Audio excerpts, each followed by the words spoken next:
Selamat datang teman-teman semuanya, jumpa lagi ya dengan saya tetap di channel Yulili. Kali ini saya dengan Mas Bujo akan membahas yaitu bagaimana cara membuat yaitu e-paspor ya. E-paspor supaya teman-teman itu bisa jalan-jalan mungkin ke Jepang atau Korea atau masih ada negara-negara lain yang visanya unrival. Oke darling, kita buka bersama darling. Al-Fatihah.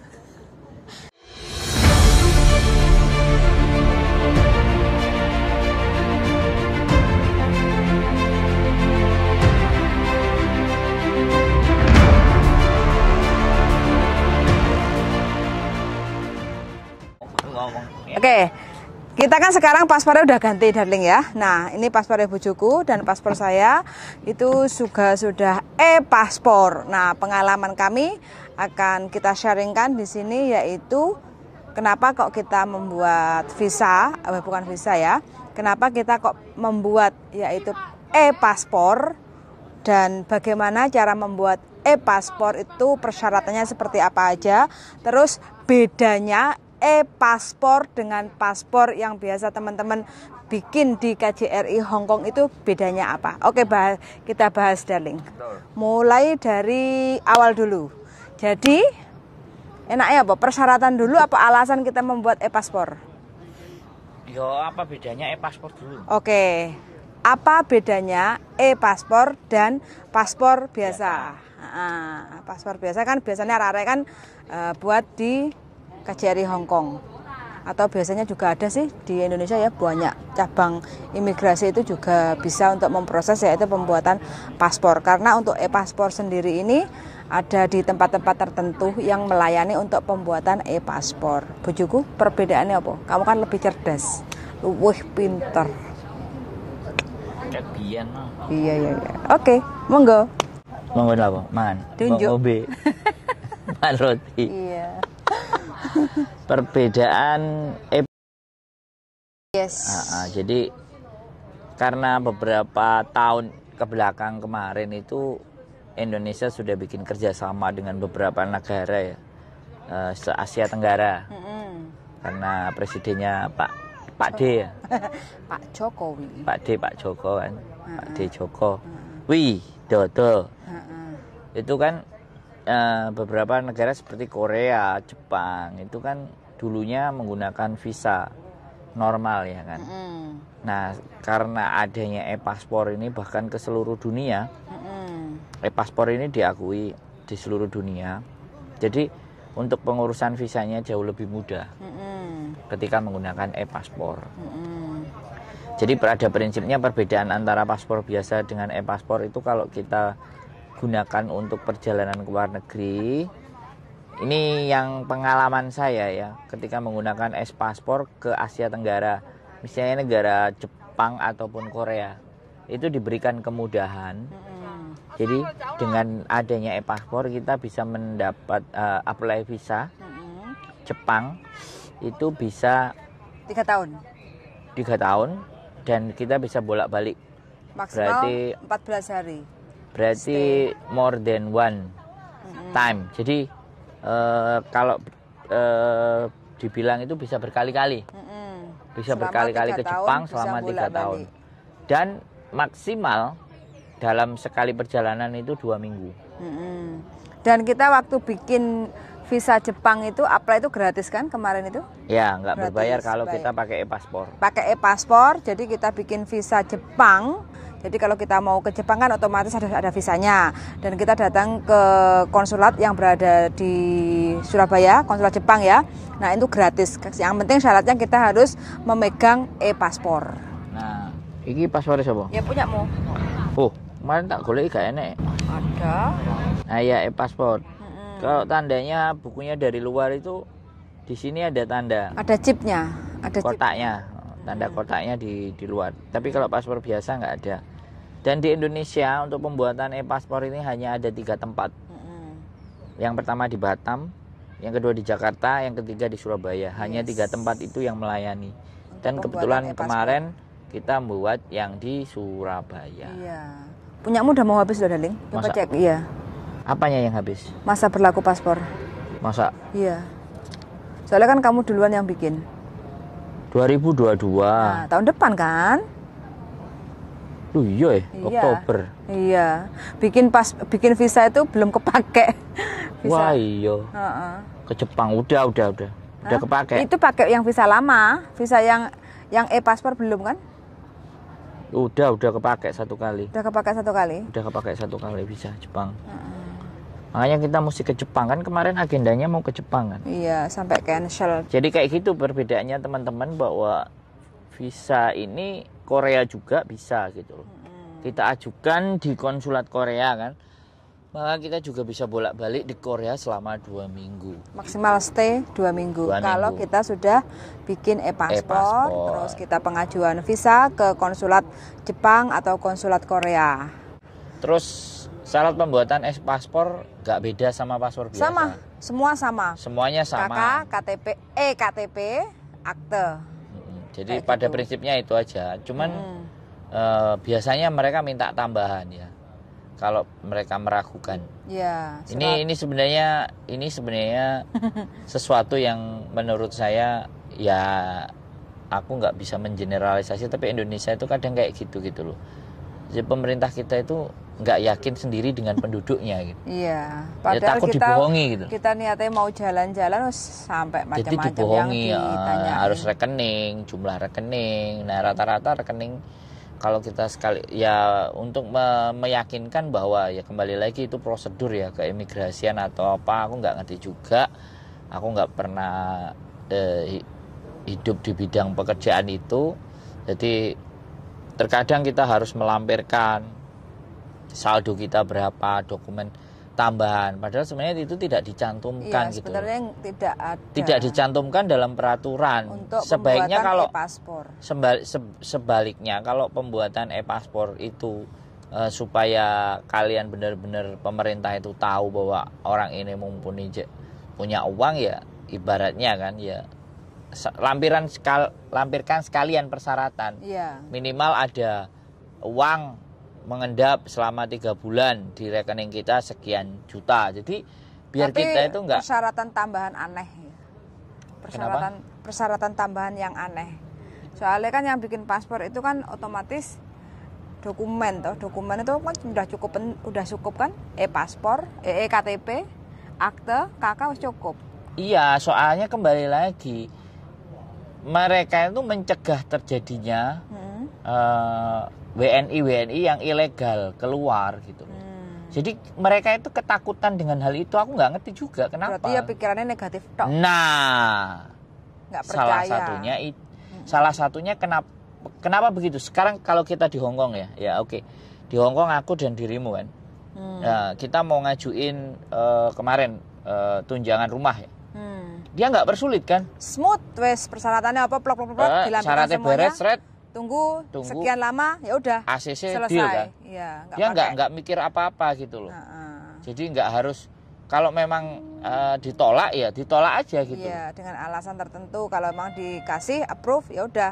Dan ditolak pun Selesai. mereka pasti punya Alasan pasti ada. Nah, kalau di Indonesia ya itu yang kadang aku nggak ngerti. Makanya di situ kita sendiri mau mencoba. Mana tahu ada teman-teman yang punya pengalaman pernah bikin paspor, kira-kira gagal atau smooth, komen-komen aja ya, biar kita saling tukar pendapat, tukar pikiran kayak gitu. Aku mungkin ya, ketika aku gak di Hong Kong ya, bikin e-paspor pun belum tentu loh dilin sama dia. Aku berangkat, yang ini kan aku berangkat duluan kan bikin e-paspor, baru yang terakhir kan dirimu kan. Iya. Kalau dirimu kan aman. Soalnya aku sudah pernah ada rekod visa ke Jepang dari Hong Kong. Di paspor lama? Iya, di paspor lama. Paspor lama kan masih hidup, cuma kan saya perbarui pakai e-paspor. Jadi cukup melihat pengalaman itu ya wis rekodnya sudah ada pernah pengalaman ke Jepang pakai visa Jepang dan datangnya dari konsulat Jepang yang berada di Hong Kong. Jadi yo nggak begitu banyak cingcong. Niatnya jalan-jalan, kita mampu dan bisa ngapain. Nah nanti kalau pakai visa biasa ya, ini tadi kalau visa e-paspor sudah ketemu, sudah jadi, sudah beres. Kita garis bawah dulu ya. Jadi perbedaannya e-paspor sama paspor biasa tadi? Tadi itu loh, sudah kalau ya? jalan-jalan ada jadi, namanya visa waiver. Visa waiver, tapi kalau kita paspor biasa Ini untuk juga, apply visa e-waiver itu nggak bisa ya? Nah terus ini juga temanku kemarin jemblung kan, ke Eropa kan. Nah pakai e-paspor bisa. Tapi kalau pakai paspor biasa juga ribetnya minta ampun. Bikin visanya ya? Bikin visanya. Makanya e-paspor. E-paspor yang mempermudah kita kalau mau ke luar negeri, kemanapun kita tujuan. Jadi agak lebih ringan. Makanya kan kalau teman-teman ya mau bikin e-paspor, sebenarnya kalau yang dari Hong Kong ya menurut aku tabungan itu masih ada, enak. Ya. Pulang nanti habis bikin. Selama datanya nggak beda loh ya. Disamain, pokoknya syarat semua sama, paspor dan data Indonesia harus sama. Kalau kita mau bikin perbaruan paspor di Indonesia. Ya itu. Penting banget. Jadi persyaratan kalau kita mau bikin paspor biasa sama e-paspor itu sebenarnya sama, yaitu KK, akte, dan KTP. KTP itu datanya harus sama seperti yang di paspor. Itu. Jadi untuk paspor biasa, teman-teman pasti tahu ya, bikinnya di imigrasi daerah itu pasti ada dan pasti dilayani. Itu kalau mau bikin yang paspor biasa.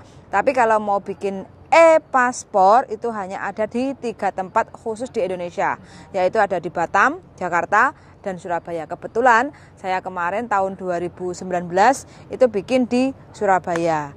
Persyaratannya yang penting kalau teman-teman datang ke imigrasi, pokoknya Indonesia, yang pokoknya dinas-dinas sing pemerintah ke pemerintahan, kalau cowok harus pakai celana panjang ya darling. Betul.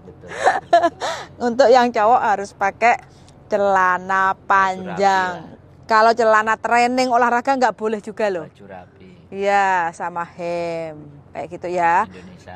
Indonesia banget kayak gitu. Jadi kita juga baru pertama kali kan datang kayak gitu, bojo kan biasanya senengannya kan nggak sepatu, pakai hem, cuma pakai celana pendek, ditolak. Ya Allah.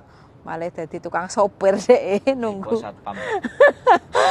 Jan, wis nggak apa-apa. Ini pengalaman dari kita. Terus yang penting persiapkan aja untuk fotokopi semua data-data, lebih banyak lebih baik daripada di sono itu wis pokoknya bolak-balik ribet kalau kita bikin di Indonesia tanpa melengkapkan. Booking dulu biasanya. Ya, booking dulu teman-teman ya kalau mau bikin paspor. Rombongan itu bisa. Jadi sekali rombongan berapa orang itu bisa. Jadi kita tinggal datang sesuai jadwal yang sudah ditentukan kayak gitu. Caranya sangat gampang sekali. Kalau nggak salah kemarin kita bayar berapa ya, Dadeng, lupa aku. 550. 550 kita jalan sendiri teman-teman ya. Itu 550 untuk e-paspor. Masa berlaku sama 5 tahun. Jadi kita bisa jalan-jalan. Selepas paspor jadi, e-paspor jadi, saya sama suami saya itu langsung ke konsulat Jepang. Nah, bikin visanya di konsulat Jepang di Surabaya itu juga gratis dan nggak pakai ribet. Satu hari langsung hari jadi. Ini bikin, besok jadi. Yes. Gak pakai cincong-cincong juga. Paspor ditumpuk, e-paspor pertama kali apply untuk bikin visa, sodorin, ngisi form aja. Iya, ngisi form aja. Terus habis itu disodorin, suruh datang lagi besok pengambilan jam berapa kayak gitu, sore ya, pengambilan sore selesai. Wes. Bikin pagi, besok sore ya. Di atas jam 12 baru ambil. Ya, jadi untuk pagi pembuatan untuk nyodorinya itu pagi sebelum jam 12. Lewat jam 12 nggak dilayani lagi. Kalau pengambilan selepas jam 2.30 kayak gitu.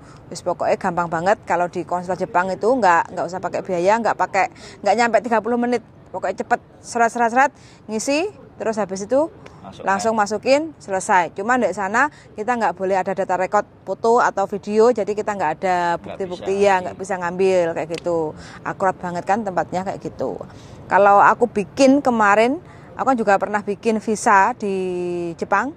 Kalau teman-teman selalu menonton di channel YouTube saya kan pernah ke Jepang sama bojo saya pernah ke Korea sama bojo saya. Itu saya bikin apply-nya itu di Hong Kong. Jadi teman-teman kalau kepengen buat visa silahkan monggo, nggak apa-apa. Wis pokoknya ya biasanya kalau kita di sini kerja sama majikan, kalau majikan ngajak kita jalan-jalan, ikut aja. Kalau seandainya kita mau finish kontrak, terus habis itu kita mau jalan-jalan ke Korea, mungkin ada opa-opa atau hani-haninya yang ada di Korea atau di Jepang, tinggal aja minta support dari majikan, terus yang di sana ada penampungnya, pacar kita lah, atau kakak kita lah, atau saudara kita lah, itu akan dipermudah teman-teman. Jadi jangan berpikir, wah awake dhewe nek kene mungkin ya, babu kok isone lo rono ya nggak apa-apa, kita kan kalau masih ada keinginan dicoba aja, yang penting kita punya hubungan baik.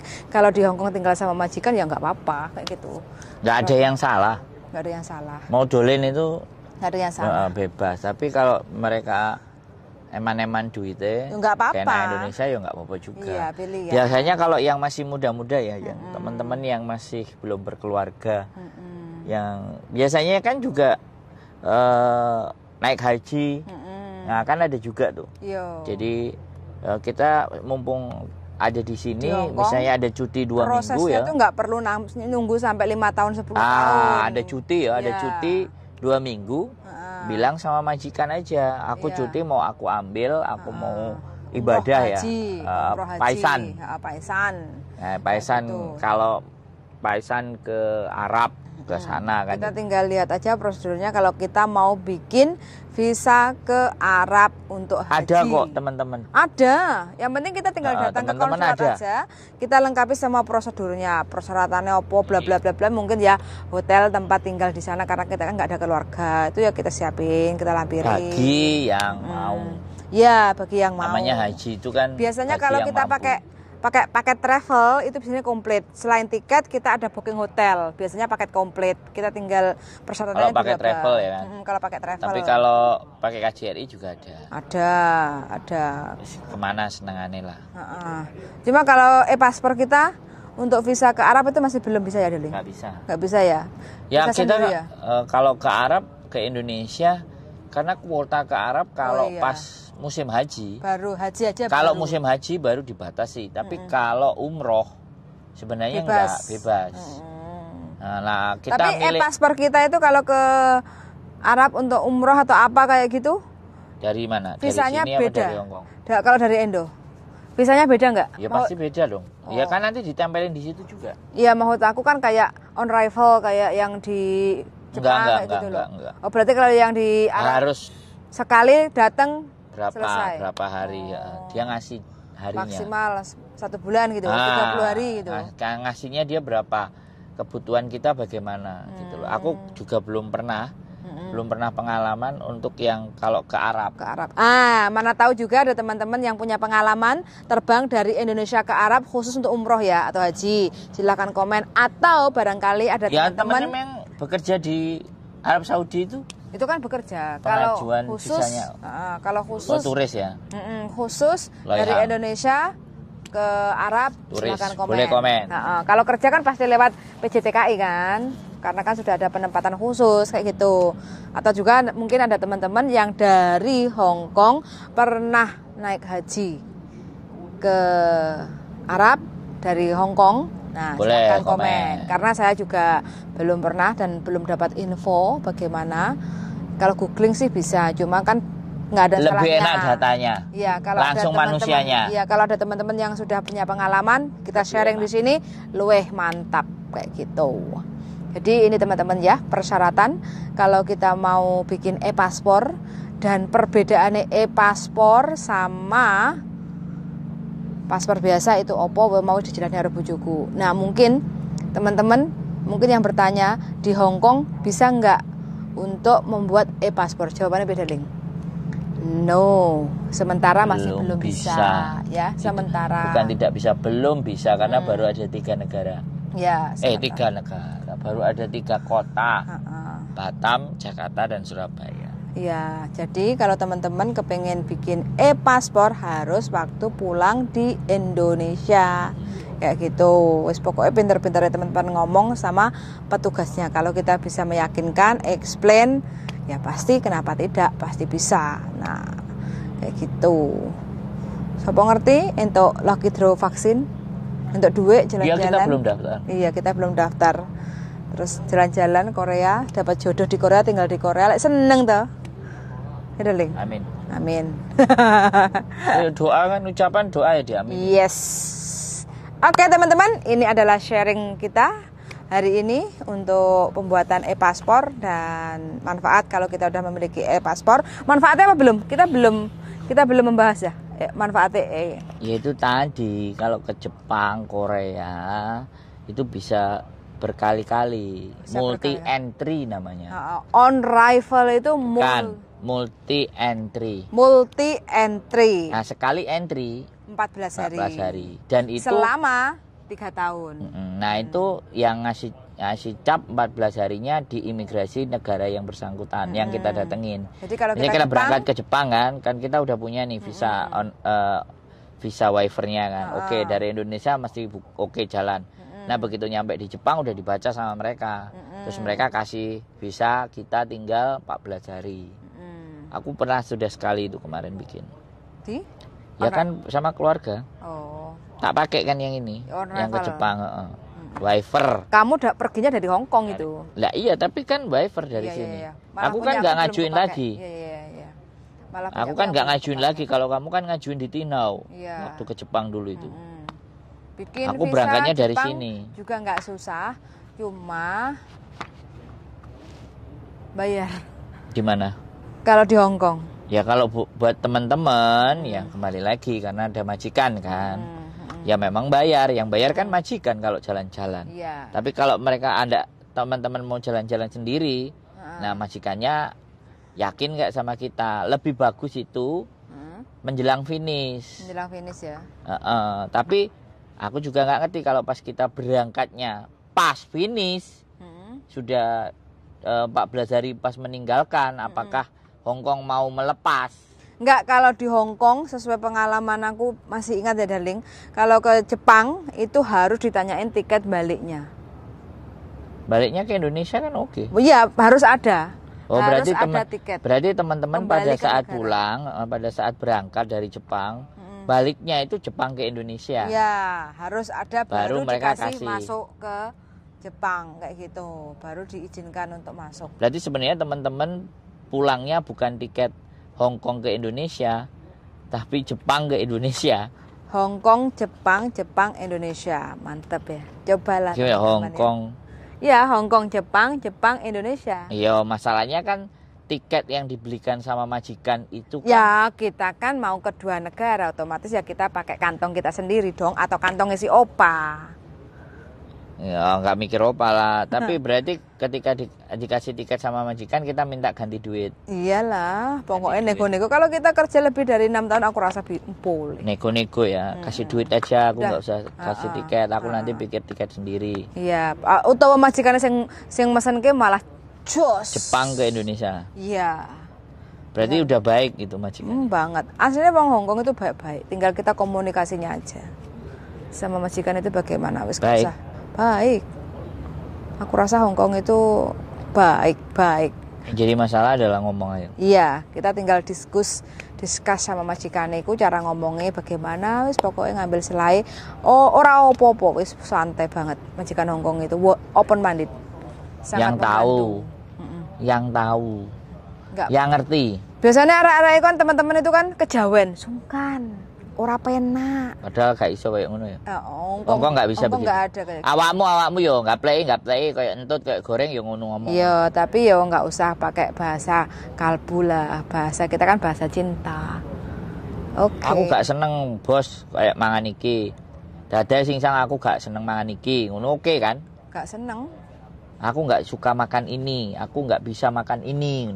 Kalau babi ya kita Enggak, maksudnya makan juga kan enggak cuman babi. Aku alergi kalau telur. Kalau alergi ya enggak apa-apa, kita ngomong aku alergi ya udah. Aku gak seneng mangan iki, sayur aku gak seneng mangan sayur, manganku iwak ae apa daging ngono kan ya. Ya enggak apa-apa, cuma kadang majikannya mikir kok iki gak seneng kayak gitu. Tapi kadang kalau yang kayak gitu kan ibaratnya seneng gak seneng kan kita ngomong oke, thank you, wes selesai. Masalah seneng gak seneng kan kita di belakang aja. Kita kan udah dikasih, ngapain kita menolak kayak gitu loh. Walaupun nggak suka, terkecuali kalau babi, kita emang dalam muslim kan nggak boleh. Terkecuali kita alergi. Sembayang, wes. Tinggal ngomong aja. Ada juga majikan yang dia punya Dewi Kuan Yin di rumahnya, tidak diizinkan sembahyang di rumah, atau makan babi yang punya kepercayaan itu Buddha atau apa, nggak makan babi jangan di rumah, kamu kalau libur nggak masalah, itu ada juga. Jangan makan babi. Makan sapi, orang Buddha itu kan. Oh. Ada juga yang kepercayaan itu nggak makan sapi kan. Kalau di sini nggak ada sapi, jadi kalau kamu mau makan sapi jangan di rumah. Kalau kamu libur silahkan, nggak apa-apa. Kita di sini kepercayaannya makannya sapi dan jangan sembahyang, ada juga. Wes ngomongin ngalor ngidul teman-teman ya. Etan ngulangi gurung. Wis ngalor karo ngidul kan kudu gurung etan. Urung nabrak-nabrak ya. Kok mringis kowe? Lah ngalor ngidul lah, etan ngulone kan durung. Iya. Ya wes, terus ya teman-teman ya. Kalau ada yang punya pengalaman bikin paspor, paspor, wes unek-unek. Jadi kontenmu semakin dawa semakin apik. Yes, sudah setengah jam. Terima kasih dan bye-bye. Bye-bye darling. Bye.